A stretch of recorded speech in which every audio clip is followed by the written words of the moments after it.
Hi everyone, welcome back. I'm really glad that you could join me again. So when I first started this channel just over 2 years ago, one of the subjects that I talked about the most and what I became known for was afternoon tea. Now I've made lots of videos since then on a variety of different topics, but tea is something that I still get asked a lot about. So today I thought that we would discuss just that, and I'm going to show you how to have the most perfect afternoon tea at home.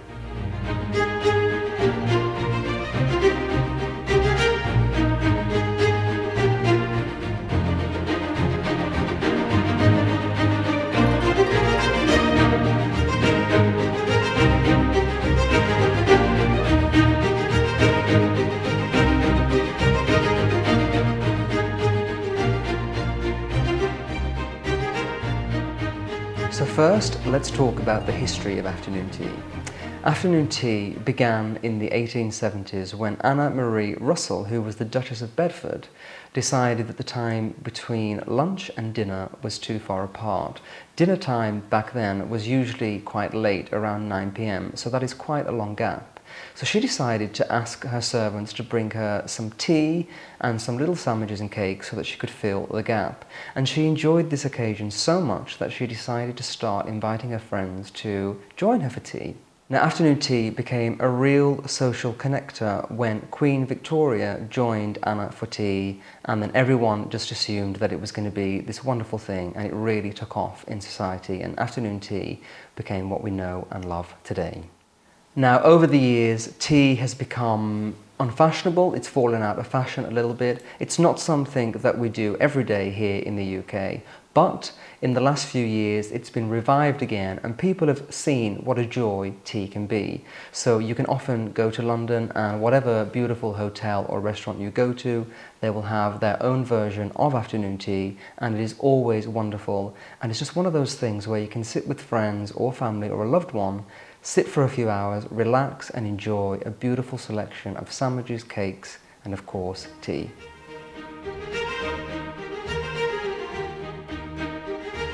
So now let's talk about what we have here on my afternoon tea table and how you can create that at home just by adding a few things into your life. Now, these are things that I've collected over many years, so it's not something that you have to go out and buy all in one go. You could just start, for example, with a teacup. And maybe that's something you don't have, but the addition of this in your life is just going to make the occasion of tea a little bit more special than perhaps drinking it out of your everyday mug. So even if you can't have the ability to buy everything, just start with something small and add to your collection if it's something that you will enjoy. I promise it will add a bit of joy and fun to your life. So let's look at some of the things that I have here. So this is probably the most famous thing that everybody associates afternoon tea with, and it is a tiered cake stand. Now, these come in all different shapes and sizes, and usually when you have afternoon tea in a hotel, they will serve the tea on this. So this one is a 2-tier tray. Normally they have 3 tiers on them. So this one here is for sandwiches. You'd put all your sandwiches around here, and then on here you would put either scones or little cakes. But in a hotel you would have 3, and you would have sandwiches, scones and a cake. So this is my little one that I bought for my house, so that if I have a tea party at home with a few friends, it makes it a little bit more special, but it's not something that I would use every day for tea. So this is just to show you what you can get. You can buy these very inexpensively. I think I got this one from Amazon for like £20, but it really does elevate the table and make it a little bit more special. So now let's have a look at some of my teaware. So this is my favourite teacup, and this is a bone china teacup, and it's from the Royal Collection shop. So when you visit a royal residence like Buckingham Palace or Windsor Castle, when you go into the gift shop at the end, which is always my favourite thing to do, you can buy this, and they have lots of different china there, but this was my favourite. And this is a design based on one that the Queen Mother collected when she was alive, called Chelsea porcelain, and actually it's almost exactly the same, but the bonus of it is that the Chelsea porcelain, this would probably be hundreds of pounds for a teacup, whereas in the Royal Collection shop, because this is a replica, you can buy it for like £30. So it's a real bargain, but it looks expensive, it looks beautiful, and it really elevates your afternoon tea time. So that is my favourite little teacup. I just think it looks so pretty with all of the flowers on and insects, and especially for summer on a day like this, it's perfect for this tea time. So over the years, I have collected different tea sets. Recently, I've started to declutter my life and got rid of them, but I think I'll keep this one forever because it's my favourite. I also have another Wedgwood one, which is just plain white, and that can be quite nice when you just want a simple table setting. So yeah, always look out for different tea sets. You can go to antique stores or boot sales and you'll definitely find something beautiful without having to spend loads of money. You can have a great tea party. The next thing that we have here is the teapot. Now this is a silver plated teapot that I bought about 10 years ago from an antique store. It came in a set, so here is the milk jug. I also have a sugar bowl, which I don't really use because I don't have sugar in tea anymore, and it also came with a little tray and a toast rack. But in recent times, this has become my particular favourite. I really like the simplicity of silver teapots. It looks very chic and timeless. Also, what's great about this is that because it's metal, obviously, it will really hold the heat. In fact, you have to be very careful when you use this because it's so hot. But when you have a cup of tea in here, you know it's going to last for a long time and not get cool. Whereas sometimes when you use bone china, it cools off quite quickly. But if I am using a bone china teapot, I'll always have this on the side, fill it with boiling water, and then you can keep topping up. But a teapot is one of those things that is going to elevate the afternoon tea and make it even more special. So I definitely try to include that if you want to have your own tea party at home. So this little thing here is something that you don't see very often. It's called a tea strainer, and when you're drinking loose leaf tea, which we have here and I'll talk about in a moment, you need to use this to capture the tea leaves, otherwise you'll have a very bitter cup of tea. So this just sits on top of your teacup, or you can hold it over and it catches the tea leaves. And I think it's one of those things that is very simple but just is so elegant and fun because it's not something you see in everyday life. And it's one of those things that makes afternoon tea special and why it is such a special occasion. It kind of makes you feel like you're having tea with the Queen or someone royal because it's just something that you wouldn't see every day. So that is a tea strainer. Mine was from Amazon. I got it for about £2, but again, it really elevates the tea experience and something that will enrich your life when you're having tea.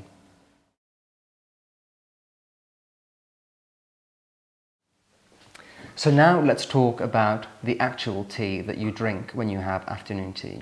So tea has always been something that I've really enjoyed. I'm not a huge coffee lover. I'll probably have it if I go out to a cafe, but at home I only drink tea.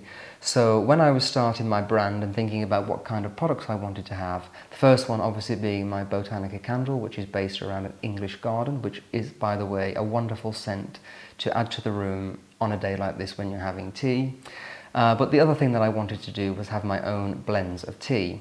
So as I was saying before, loose leaf tea is different to tea bags, which you just steep in water and then let it brew. This gives you a much richer, beautiful tea, and you can kind of control the taste and the flavour by adding or taking away as much tea as you want. So these are my blends of tea. I do have more blends than this. You can check them out on my website, nicholasfairford.com, but I've just selected some of my favourites. So here we have the Nicholas Fairford breakfast tea. This is kind of a very robust blend of tea that is great for the morning when you need a real boost and pick me up. It's quite rich and strong, so you just need to add a little bit of milk and that will set you up for the rest of the day. But it's also great for afternoon tea if you like a strong tea. The next tea that I have here is my Earl Grey Blue Flower Tea. Now for me, Earl Grey is what I associate with a traditional afternoon tea. The very first afternoon tea that I had, which was at the Ritz in Paris about 11 years ago, was the first time that I tried Earl Grey, and every time I smell that, it always brings me back to that moment. So it's kind of my special thing about afternoon tea, so I had to have my own blend. This one is really beautiful, the smell is incredible, and it also has these gorgeous blue flowers in the tea that you get to enjoy as part of the tea experience. So I'd highly recommend checking that one out. And lastly, I have my almond tea. Now this is one of the most popular teas that we have on the website. It sells out all the time, and mostly because of the incredible scent. It's such a beautiful scent, this tea. And if you like something a little bit sweet and nutty, this is a great choice. So those are my three teas. And I just want to let you know that at the moment we have a special discount on our website, nicholasfairford.com, where you can get 15% off all the products. So if you are thinking about maybe trying out the candle or the tea, then do check out that code and get 15% off on the website. So as well as my own teas, I do like to collect teas from other places, and one of my favourites is Fortnum & Mason. If you've ever been there in London, it's in Piccadilly, and it is the most wonderful shop. It's filled with the most gorgeous foods that you can imagine.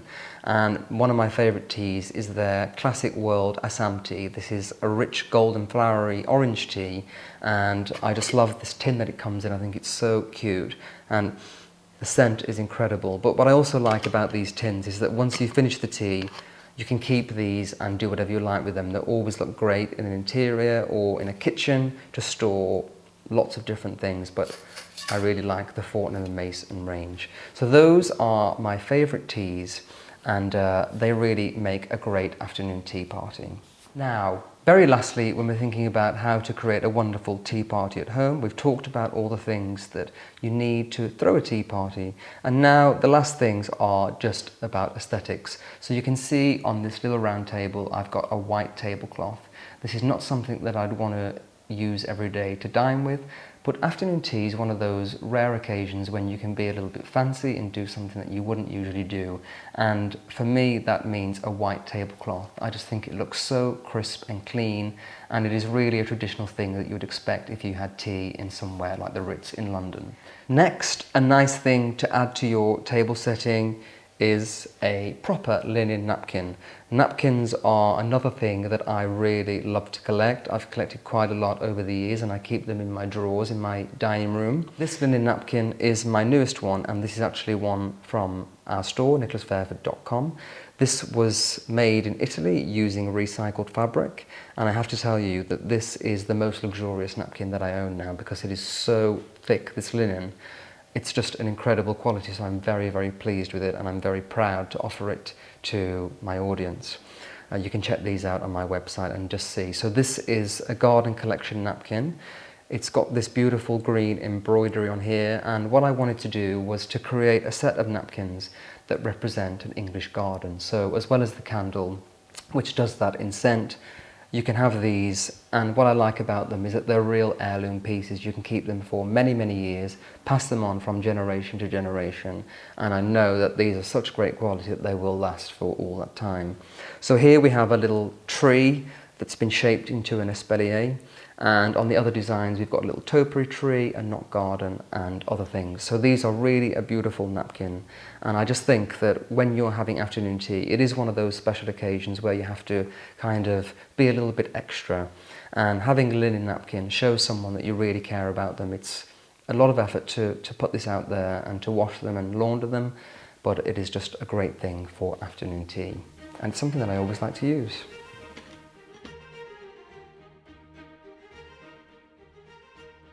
Now, a classic Victoria sponge cake is perhaps the most quintessentially British thing that you would expect to find as a sweet treat when you're having afternoon tea. So even though it doesn't really look very exciting, it's quite a simple cake. It is really a crowd pleaser and something that most people will enjoy. Sometimes the most wonderful things are the simplest, and that's what I find in my life. So I thought that if we're going to have tea together today, that I should bake a Victoria sponge. It's been quite some time since I did that. Probably I haven't done it for about 2 years. I am not the biggest fan of baking, I have to admit. I find that it's quite a laborious process. Even just getting out all of your ingredients, weighing it all up can take like half an hour, and then you go through the process and sometimes it doesn't work out. I find it quite maddening. But that is the joy of baking, that when you do get it right, it's always so fun and rewarding. So I am going to bake this now with you together. It is quite simple. You just have to make sure that you're weighing out your ingredients properly and taking each step very carefully so that you get a good result. After all, baking is science. So if we stick to the science, it should work out well. So I'm going to go ahead and get started. So to get us started, we're going to start by creaming the butter and the sugar together until it's nice and fluffy, and then we'll get on with doing everything else. Sometimes people say just to skip this step and throw in everything together, but as I said before, it's good to do things precisely with baking to get a better result, so that is what I'm going to do. Now this is a new recipe that I'm going to try. It's got the addition of cornstarch, which I've never used in a Victoria sponge before, so I'll be interested to see how this works out. And as always on this channel, I like to do my experimenting in front of the camera so that you can see it in real time, and if it works out, that is always great, but if not, then it's a little lesson and we can just move on. So let's start creaming the butter and the sugar together.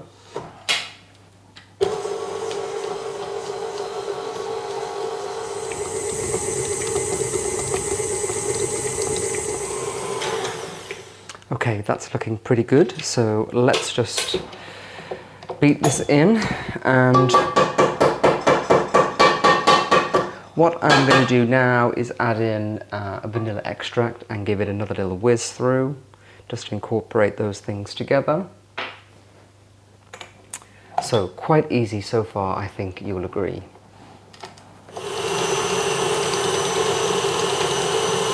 Paddle into the bowl, and I'm going to scrape down the sides, and then we're going to get started on the next phase. Okay, so now I'm going to add in all of our flour at the same time. So now we're moving on to the dry ingredients. And I'm going to add in our cornstarch. And finally the baking powder. And I'm just going to whisk this together first, and then we're going to add in the eggs after that.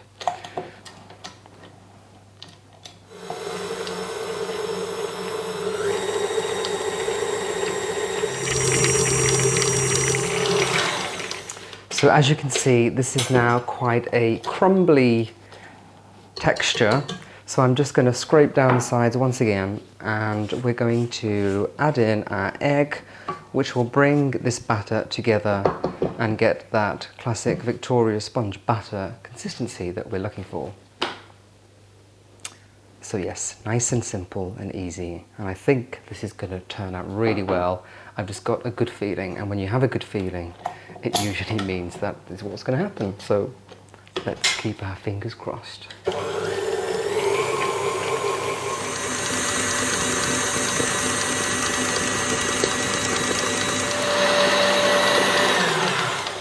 Okay, it's all coming together now, looking very good.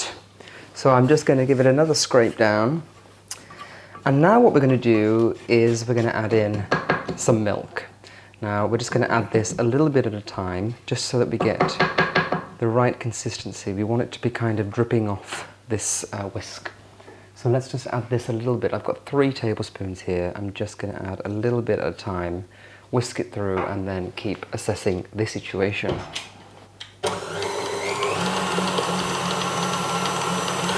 Okay, so I'm pretty happy with the consistency of the batter. It's dripping off the spoon, but not too much. So it's just perfect, I would say, and we're probably ready to put this into our lined baking tins and get it baked in the oven. So that was quite simple and easy, and now hopefully we're going to have a really wonderful result. Let's see.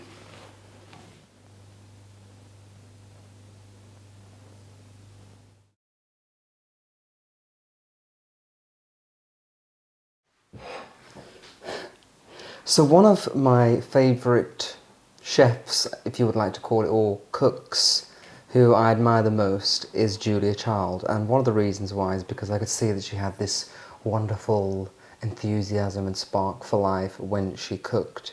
But she also, because she did lots of cooking live on television, had to embrace mistakes and flaws. And I really admired that about her, that she didn't panic or get flustered. She just took it on the chin and got on with things, because that is actually real life. You know as well as me is that things don't always go to plan, and so you can just either cry about it or just move on. So this cake is by no means perfect. It's a little bit flat. It hasn't risen evenly. There's something about this oven that I have here in the kitchen that since I moved in, I've never really baked a cake, and it's been amazing. The taste is okay, but it never rises properly, or it's always a little bit flat. I've had a real problem. So that's my excuse, and I'm sticking with it.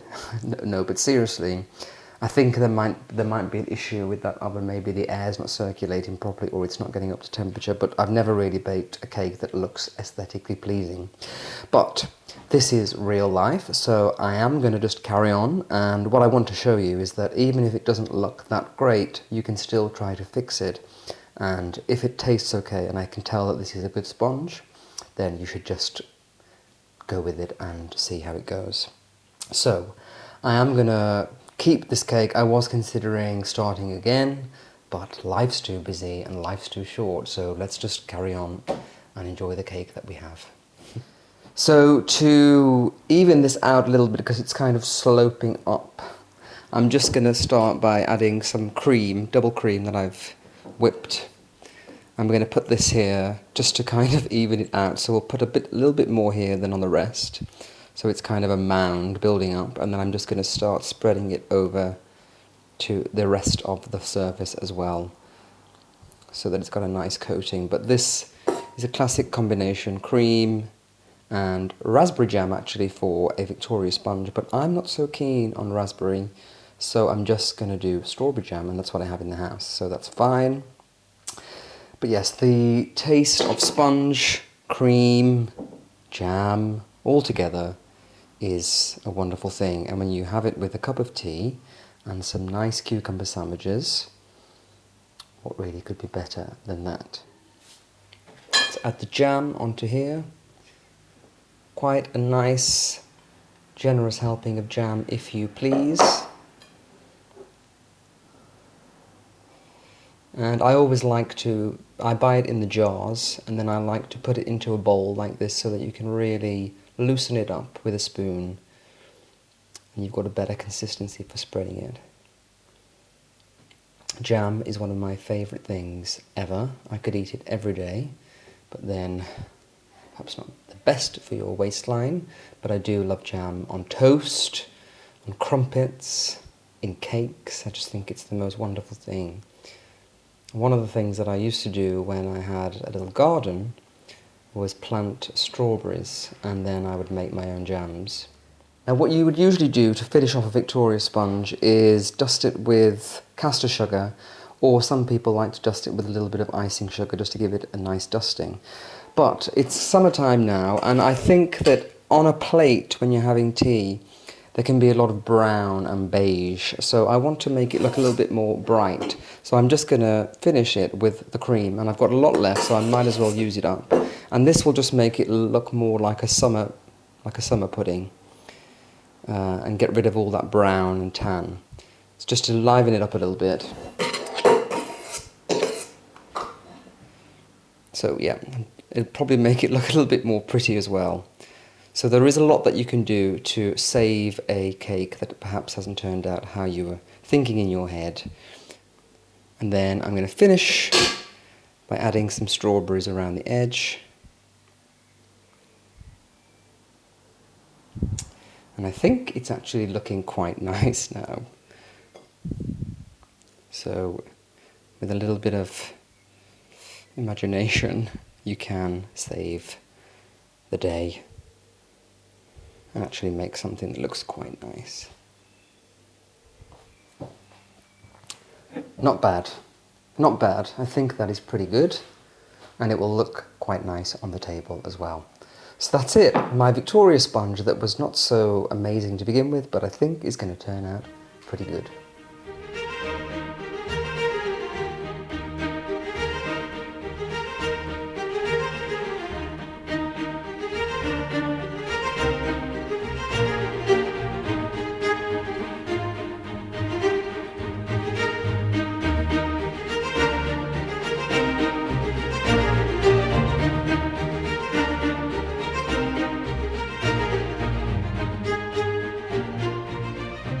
So if you're wondering what to serve at your tea party, in front of me I have two classics.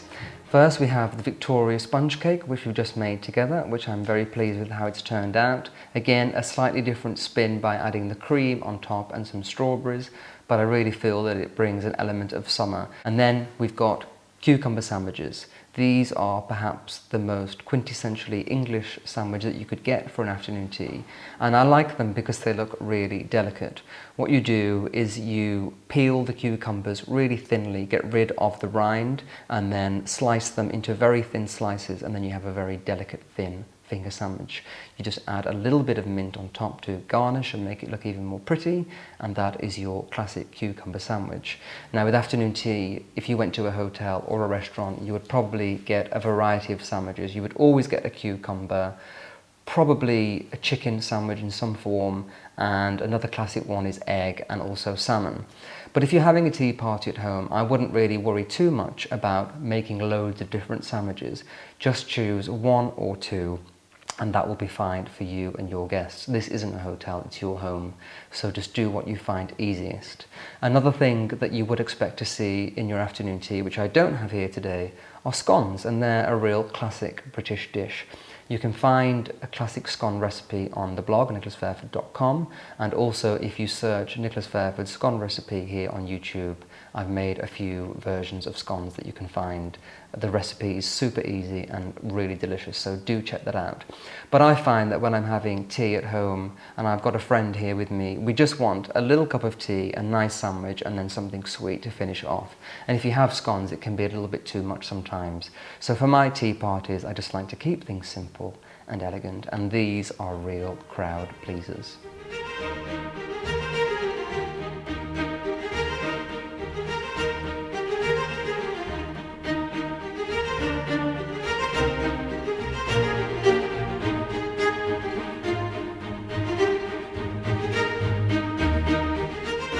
Thank you so much for joining me. I really hope that this has been fun, entertaining and useful so that you can throw your own tea party at home. Please let me know in the comments if you're planning to do that. I always like to see how you will do things and if you enjoyed this video. I look forward to seeing you next time, but until then, take care. Bye bye.